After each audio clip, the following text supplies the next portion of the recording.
गिबियाव बाक्सा जिल्ला दुलाराय बर' फरायसा आफादनिफ्राय दिनैनि जे बिष्णु प्रसाद राभानि थैनाय सान जायखौ आसाम नाङै नर्थ इस्ट नाङै राभा दिवस हिसाबै फालियो बेनि बयनिसिमबो गाहाम हामलायनाय बावहरबाय।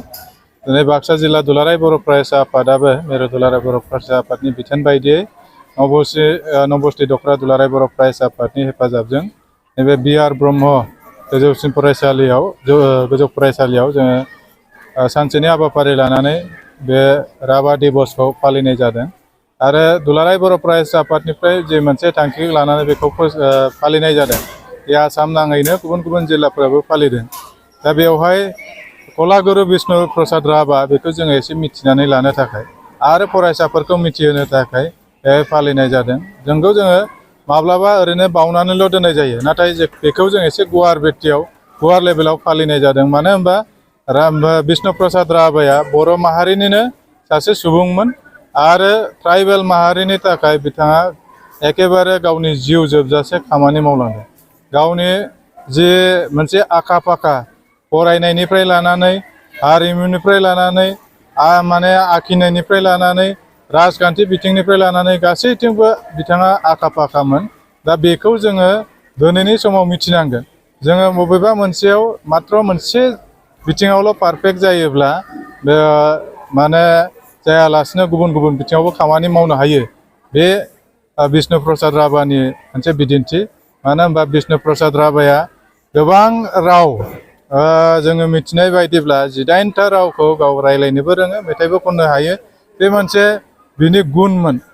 दा सासे मानसिया गावनि जिबनाव गोबांथार जे सोलोंनो हायो, गेलेनायनिफ्राय लानानै लिरनायनिफ्राय लानानै माने एक्टिंनिफ्राय लानानै राजखान्थिनिफ्राय लानानै मेथाइ खननायनिफ्राय लानानै बायदि बिथिङाव एकदम सासे जिउ थानाय समावनो गोबांथार सोलोंनो हायो। बे बिष्णु प्रसाद राभाया सासे बिदिन्थि। दा बिनिफ्राय जों गोबां सोलोंनांगोन, गोबां जोङो मिथिनांगोन आरो ट्राइबेल माहारिखौ बिथाङा सांग्रां खालामनाया एखेबारे बिथांनि गुदि मोनसे जोबथा गावनि जिउ जोबजासिम बे मोनसे बिथांखिमोन। ट्राइबेल माहारिया बिनि थाखायनो मोनसे समनिफ्राय ब्रिटिश समनिफ्राय लानानै बिनि भारत स्वाधीननि उनावबो जेरैबायदि थासारियाव दंमोन बेखौ फोजाखांनाया कलागुरु बिष्णु प्रसाद राभाया। दा बिनि थाखायनो दुलाराय बर' फरायसा आफादा दिनैनि समाव मिरु दुलाराय बर' फरायसा आफादा बे बायदि समाज सिबियारि बिथांमोनखौ बा बायदि गुबुन गुबुन बिथिङाव जे खामानि मावबाय थानाय बिथांमोनखौ गासै सा 15 दिनै काजलगावआव बेखौ बरायनाय जागोन आरो बाक्सानिफ्रायबो दिनै सासे दङ।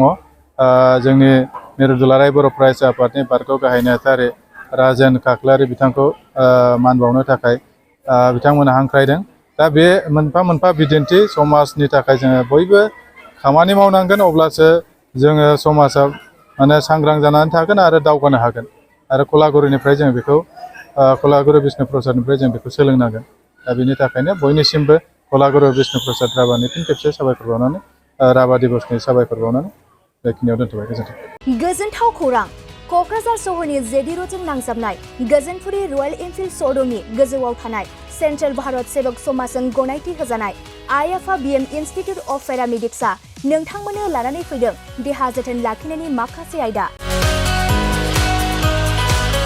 लोगोसे 2024-25 मायथाइनि मुं थिसननाया सोलिगासिनो दं आरो फैगौ जोबथा जुन दानसिम मुं थिसननाया सोलिबाय थागोन।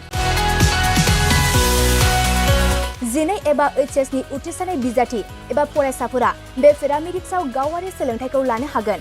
क'क्राझार सहरनि गोजोनपुरि एबा गांजेमा बाजारजों नांजाबनाय आइ.आफा BM इनस्टिट्युट अफ पेरामेडिक्सआ नोंथांमोननि थाखाय गोदान मुं थिसननाय आयदाफोरा जाबाय medical laboratory technology, first aid patient care and assistant nursing, OT technician, ICU technician, radiology technician. Before कर्सखौ 2 बोसोरनि गेजेरावनो आबुं खालामनानै BSS जों गनायथि होजानाय डिप्ल'माखौ लानो हागोन। लोगोसे गासैबो डिप्ल'माखौ लानायनि उनाव सोरखारि साख्रि मोननायनि सुबिदाबो दं। जुदि नोंथांमोना बेफोर कर्सनि थाखाय गोदानै मुं थिसननो गोसो दंब्ला आइ.आफा BM इनस्टिट्युट अफ पेरामेडिक्सनि 9395899391 एबा 9821663110 मबाइल नम्बराव थोंजों सुलाद लाहरनो हागोन।